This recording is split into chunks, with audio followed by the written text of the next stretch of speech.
അമ്മ ഒന്നും കൊണ്ടും വിഷമിക്കണ്ട. ഇവൻ എന്റെ കൂടെ വരുന്നത്. ഇവൻ എന്നെ വിട്ട് പിരിഞ്ഞ് ഇതുവരെയും ജീവിച്ചിട്ടില്ല. ഇവന്റെ അച്ഛനുണ്ടായിരുന്നെങ്കിൽ ഇതൊന്നും. പിന്നെ നിന്റെ കൂടെ ആയതുകൊണ്ട് എനിക്ക് സമാധാനമുണ്ട് പോലെ. ഞാൻ പോട്ടെ അമ്മേ. പോയിട്ട് വരാമെന്ന് പറ പോലെ. പോയിട്ട് വരാം.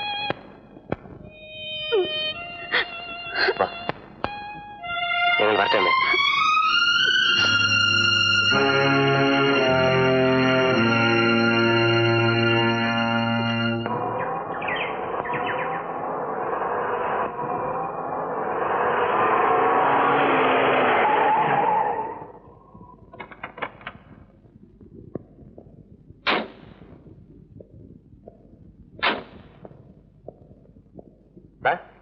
ഇത് അമ്പലവും പള്ളിയൊന്നും അല്ല തൊട്ട് നമസ്കരിക്കാൻ. ചെരുപ്പല്ലായിട്ട് കയറിക്കോ. വാ.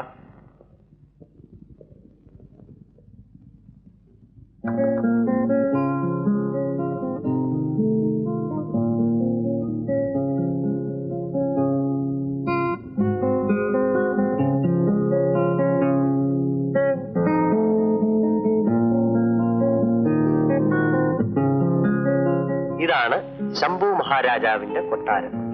നീ വാ.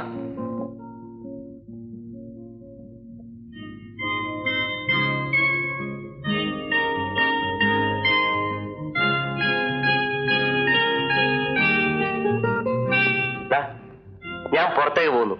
തിരിച്ചു വരാൻ അല്പം വൈകും. നീ ഭക്ഷണം കഴിച്ച് നേരത്തെ കിടന്നു. നീ എവിടേക്കാ? അല്പം ബിസിനസ് ഉണ്ട്. രാത്രിയിലോ? നിന്റെ ഗ്രാമത്തിൽ നിനക്ക് ദിവസം തുടങ്ങുന്ന പകലാണ്. ഇവിടെ നഗരത്തിൽ എനിക്ക് ദിവസം തുടങ്ങുന്ന രാത്രിയിലാണ്. നിന്റെ ഉപമ എനിക്ക് മനസ്സിലാകുന്നില്ല. പതുക്കെ മനസ്സിലാവും. തൽക്കാലം ഗുഡ് നൈറ്റ്.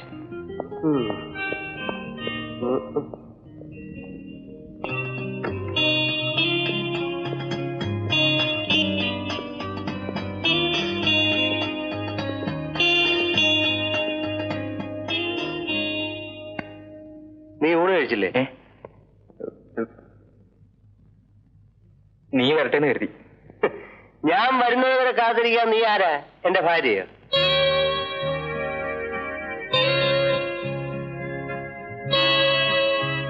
ഇതാരാ? ശാന്തി. നിങ്ങളോട് ചോദിച്ചില്ല? ഇതാണ് സ്ത്രീ. ആദത്തിന്റെ അവ, ആന്റണിയുടെ ക്ലിയോപാട്ര, ശംഭുവിന്റെ ശാന്തി. നീ കുടിച്ചിട്ടുണ്ടോ? അതെന്റെ ഈ സ്റ്റൈല് കണ്ടറിഞ്ഞൂടെ? നാറിയിട്ട് വയ്യ. മൂക്കറ്റം കയറ്റിയിട്ടുണ്ട്. നാടേ നാറിക്കിടക്ക. പിന്നല്ലേ കള്ള്. നിന്നോട് ഇപ്പോഴൊന്നും പറഞ്ഞിട്ട് കാര്യമില്ല. പോടാ. Good night. വാ.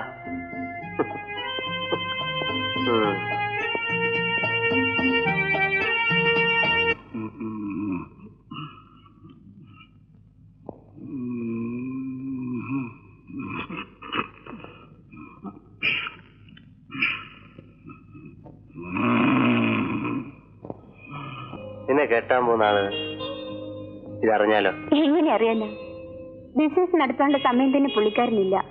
പിന്നെയല്ലേ ഞാൻ എവിടെ പോകുന്നു എന്ന് തിരക്കാൻ. പിന്നെ കാശുള്ള ഒരുത്തിനെ കിട്ടിയാൽ ഒരു അഡ്രസ് ആകുമല്ലോ എന്ന് കരുതി അയാളോട് അല്പം പ്രേമം അഭിനയിച്ചേ ഉള്ളൂ. നിന്നെ പോലുള്ള പെൺകുട്ടികളെ എനിക്കിഷ്ടം.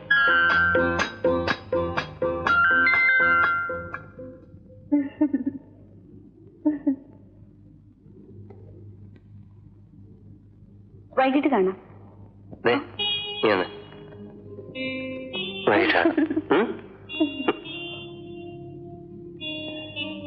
എന്താ സാറിന് ഇത്ര വലിയൊരു മൗനം? നീ ഇത്രയ്ക്ക് തരം താഴ്ന്ന ഒരു ആഭാസനാണെന്ന് ഞാൻ കരുതിയില്ല. ഗ്രാമത്തിന്റെ നിഷ്കളങ്കതയിൽ ജീവിച്ച നിനക്ക് ഇതൊക്കെ വലിയ തെറ്റായി തോന്നാം. പക്ഷെ ഞാൻ വളർന്നത് നഗരത്തിന്റെ ചെളിക്കുണ്ടിലാണ്. അതുകൊണ്ട് 10 വയസ്സിൽ 1-2 വെള്ളിത്തുട്ടുകളും നിന്റെ കഴുത്തിലെ മാലയും കൊണ്ട് നാടുവിട്ട ഞാൻ ഇന്നീ നിലയിലെത്തിയത് എന്തെല്ലാം കഷ്ടപ്പാടുകൾ അനുഭവിച്ചാണെന്ന് നിനക്കറിയാമോ? എന്തിന്? പ്രതികാരം ചെയ്യാൻ. എന്നിട്ട് എന്റെ ശത്രുവിന്റെ ഒരു തുള്ളി കണ്ണുനീരിൽ എന്റെ നെഞ്ചിലെ തീയെല്ലാം നിമിഷം കൊണ്ട് അണഞ്ഞുപോയി. കാരണം ആ നിമിഷം ഞാൻ ആലോചിച്ചു പോയി, അദ്ദേഹം എന്റെ അച്ഛനാണെന്ന്. Now, what have I got to lose? Nothing. Just nothing. ഈ ഇപ്പോൾ ജീവിക്കുന്ന നിമിഷത്തെ കുറിച്ച് മാത്രമേ ഞാൻ ആലോചിക്കുന്നുള്ളൂ. Eat, drink and be merry. തിന്നുക, കുടിക്കുക, സന്തോഷിക്കുക. അന്ന് ഒമർ ഖായം ഇത് പറഞ്ഞില്ലായിരുന്നെങ്കിൽ ഇന്ന് ഈ ശംഭു പറഞ്ഞതായി ലോകം ഇതറിഞ്ഞേനെ. നീ എന്നോട് ക്ഷമിക്കണം. ഞാൻ എന്തൊക്കെയോ പറഞ്ഞുപോയി. സാരമില്ല. വന്ന വഴികളെ കുറിച്ചോ ഇനി മുന്നോട്ട് പോകാനുള്ള വഴികളെ കുറിച്ച് ആലോചിച്ചാ ഞാൻ ആത്മഹത്യ ചെയ്തു പോകും. കാരണം നേടാനും നഷ്ടപ്പെടാനൊന്നുമില്ല. അതുകൊണ്ട് ചിരിക്കാം, എന്ത് കണ്ടാലും ചിരിക്കാം, തുള്ളിച്ചാടാം. ഇല്ലെങ്കിൽ ജീവിതത്തിന് എന്ത് ത്രില്ലാണ്ട. ശംഭു ക്ഷമിക്കണം. ഇപ്പൊ ഞങ്ങൾക്ക് വേണ്ടി പാടുന്ന ജയദേവനെ നിങ്ങൾ അറിയുമല്ലോ. ഇത്രയധികം ആരാധകരുള്ള ഒരു ഗായകൻ ഈ നാട്ടിലില്ല. അയാൾ ഉള്ളത്തോളം കാലം മറ്റൊരാളെ പാടിക്കാൻ ഞങ്ങൾക്ക് കഴിയില്ല. എന്റെ കൂട്ടുകാരനായതുകൊണ്ട് പറയല്ല, പ്രേം നന്നായി പാടും. നന്നായി പാടുന്ന ധാരാളം പേരുണ്ട്. പക്ഷേ ജയദേവനുള്ള അത്രയും ആരാധകർ മറ്റാർക്കുമില്ലല്ലോ. മറ്റൊന്നും വിചാരിക്കരുത്. എന്തെങ്കിലും ചാൻസ് വരുമ്പോൾ ഞാൻ അറിയിക്കാം. ശരി, എന്നാ ഇറങ്ങട്ടെ. വരുന്ന 14 ഞങ്ങളുടെ ഒരു പ്രോഗ്രാം ഉണ്ട്. മിസ്റ്റർ ജയദേവനാണ് പാടുന്നത്. കൂട്ടുകാരനെയും കൂട്ടി നിർബന്ധമായി വരണം. ഓക്കെ, ശരി. ഓക്കെ.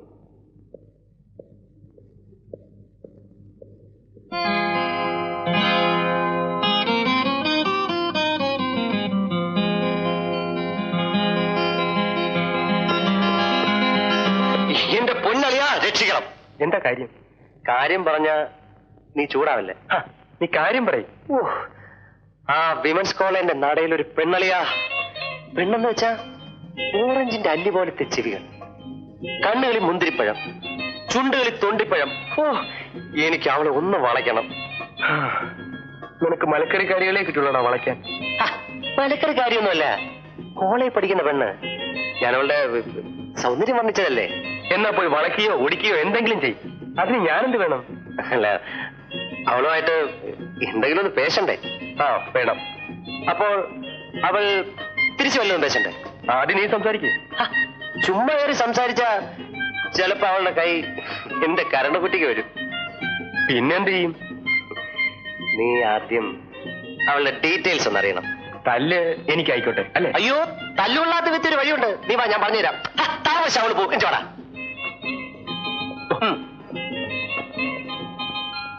ഈശ്വര, രണ്ടിനെ ആരെങ്കിലും ഒന്നോടത്ത് പെരുമാറണേ. അങ്ങനെങ്കിലും നന്നാവട്ടെ.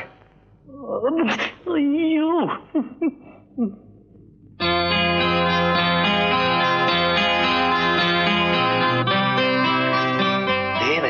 അവളാ പാർട്ടി. ചെല്ലടാ, എടാ പോടാ.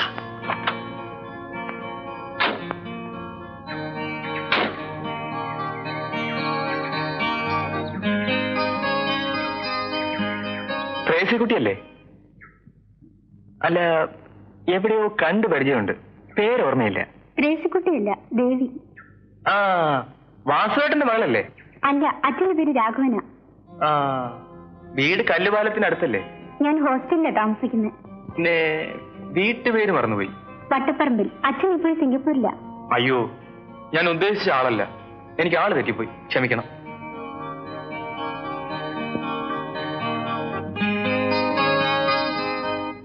നീ ദിവസവും രാവിലെ ചായവും പൂശി ഇറങ്ങുന്നത് പെമ്പിള്ളരെ വളയ്ക്കാനോ അതോ ഓഫീസിൽ പോകാനോ? ഓഫീസ് ജോലി മെയിൻ ബിസിനസ്, പെമ്പിള്ളാരെ വളയ്ക്കുന്നത് സൈഡ് ബിസിനസ്. ഇന്നലത്തെ ഇത് ഇന്ന് ഞാൻ കൊത്തും. സാറേ, സാറൊന്ന് ഉപദേശിച്ചുകൂടെ? ഞാൻ ഉപദേശിച്ച് മടുത്ത്. ഒരു രക്ഷയില്ല. ഇതെവിടെ ചെന്ന് അവസാനിക്കുമെന്ന് എനിക്ക് എന്നെ അറിയില്ല. നീ ഒന്നും അറിയണ്ട. ഒരു ഉപദേശി. ഇതും പോക്ക് തന്നെ. കാണാം.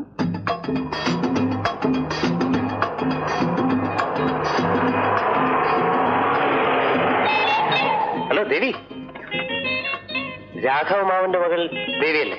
അതെ. വട്ടപ്പറമ്പിൽ എല്ലാവർക്കും സുഖമാണോ? അതെ. നിങ്ങളാരാ? മനസ്സിലായില്ലല്ലോ. എന്റെ പേര് ശംഭു. രാഘവ മാവനും എന്റെ അച്ഛനും ഒരുമിച്ച് സിംഗപ്പൂരിൽ ജോലി ചെയ്യുന്നത്. അപ്പൊ അച്ഛന്റെ എഴുത്തിൽ ദേവിയെ വന്ന് കണ്ട് ഒന്ന് പരിചയപ്പെടണമെന്ന് പറഞ്ഞിരുന്നു. കണ്ടതിൽ വളരെ സന്തോഷം. കോളേജിലേക്കല്ലേ? ഞാൻ അവിടെ ഡ്രോപ്പ് ചെയ്യാം. വേണ്ട, നടന്നു പോകാനുള്ള ദൂരമേ ഉള്ളൂ. പേടിക്കണ്ട, അച്ഛൻ വെറുതെ കാണാൻ പറഞ്ഞല്ല, പെണ്ണ് കാണാൻ പറഞ്ഞ. എങ്ങനെയോ? ഇവിടെ വെച്ചോ? അച്ഛനമ്മമാരും ഒത്ത് കുടുംബത്തിൽ വന്ന് കാണുന്നതും ഇങ്ങനെ കാണുന്നതും തമ്മിൽ ഒരു വ്യത്യാസമേ ഉള്ളൂ. പെണ്ണ് കൊണ്ടുവരുന്ന ഒരു കപ്പ് കാപ്പി. ആ ചടങ്ങ് നല്ലൊരു റെസ്റ്റോറന്റിൽ പോയി തീർത്തല്ലേ. പ്ലീസ്.